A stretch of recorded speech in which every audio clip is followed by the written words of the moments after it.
Hello everyone, welcome back to my channel once again. Let's continue with the case study number 14 which is of Mr. Venkat number की case study जो है हम continue करते हैं। चलो फटाफट से करते हैं बिना टाइम वेस्ट किए start. I will be trying कि मैं 4 to 5 केस स्टडी आज अपलोड कर दूं सो दैट आप लोगों का फटाफट से कंप्लीट हो जाए। चलिए, मिस्टर वेंकट क्या कौन है? प्रैक्टाइजिंग चार्टर्ड अकाउंटेंट है जो कि हैदराबाद बेस्ड है। मिस्टर वेंकट कौन है? एक प्रैक्टाइजिंग चार्टर्ड अकाउंटेंट है, हैदराबाद में है, जो कि registered in the state of Telangana. Telangana में वो रजिस्टर्ड है। उन्होंने कौन कौन सी ट्रांजेक्शन्स की हैं ड्यूरिंग द करंट ईयर वो हमें गिवन है। चलो देखते हैं कौन कौन सी ट्रांजेक्शन्स की हैं।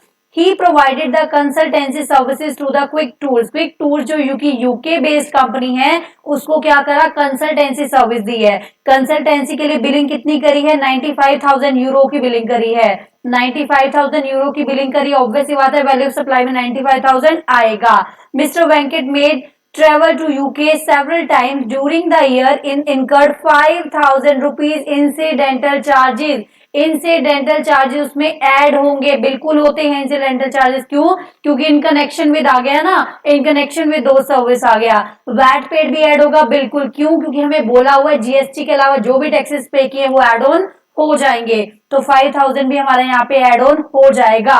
रेट यहाँ भी 75 है, यहाँ भी 75, यहाँ भी 75, तो सेम रेट है। अभी हम यूरो में कैलकुलेट कर लेते हैं।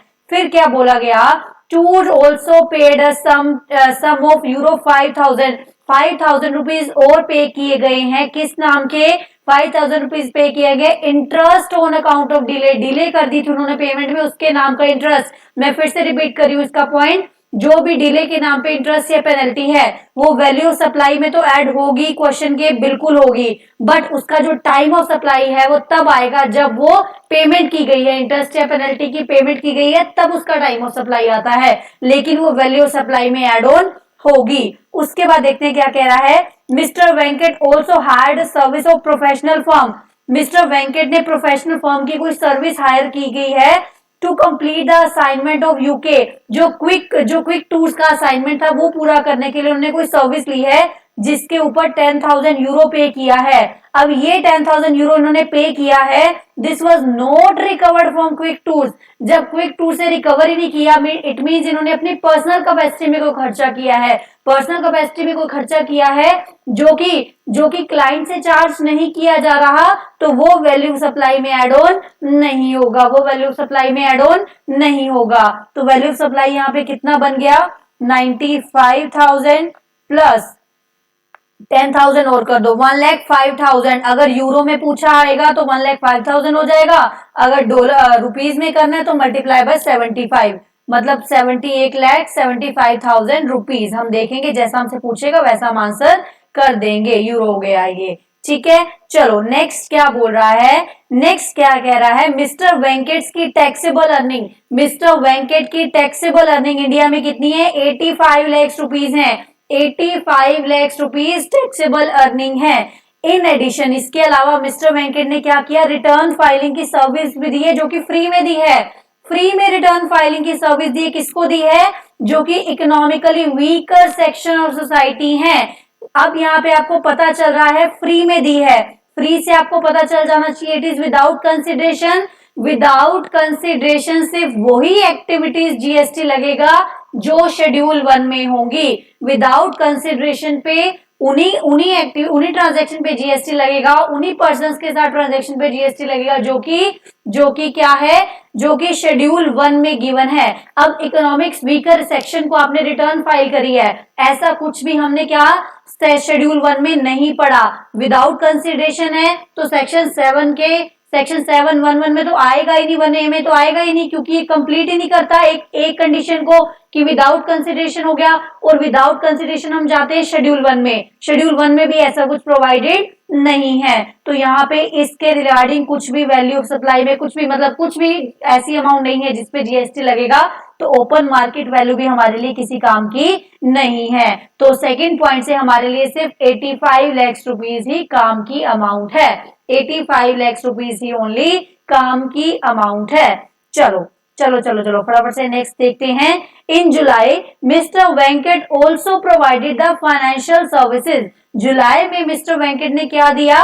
फाइनेंशियल सर्विसेज दी। किसको दी है? टू हिज रियल ब्रदर, अपने ब्रदर को उसने सर्विस दी है रियल ब्रदर को सर्विस दी है जो कि आईटी कंपनी में काम कर रहा है। यहाँ पे आपका काम करेगा कंसेप्चुअल क्लैरिटी। अगर आपने ब्रदर देखते ही उसको रिलेटिव मान लिया तो आप शेड्यूल 1 में पहुंच जाओगे। शेड्यूल 1 में अगर आप पहुंच गए तो आप ये इनवॉइस वैल्यू 90% को लेने लग जाओगे, तो आपका आंसर हो जाएगा गलत।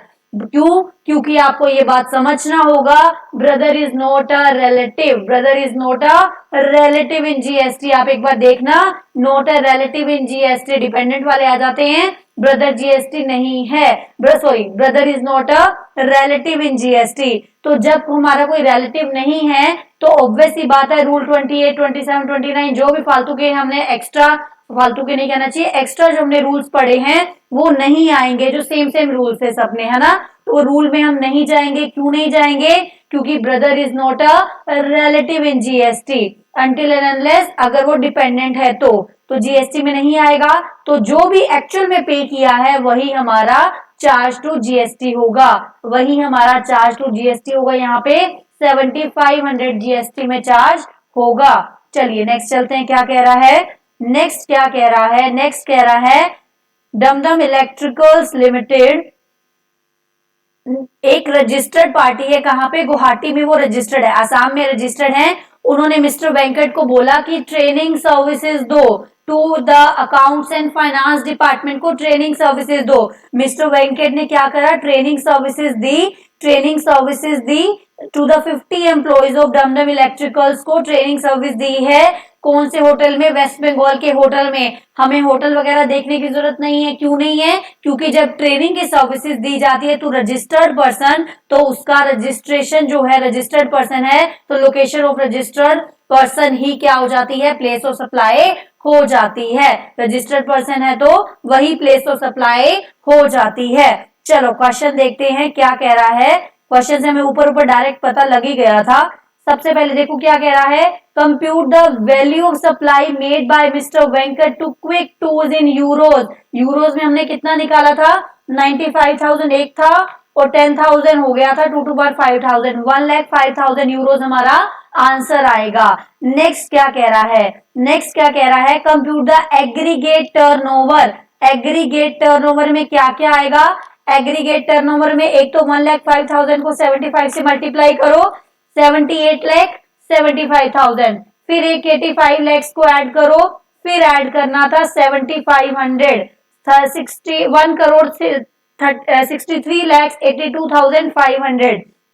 ऑब्वियस सी बात है, सिंपल सी बात, हमने क्या करा? सारी चीजों को ऐड कर लिया।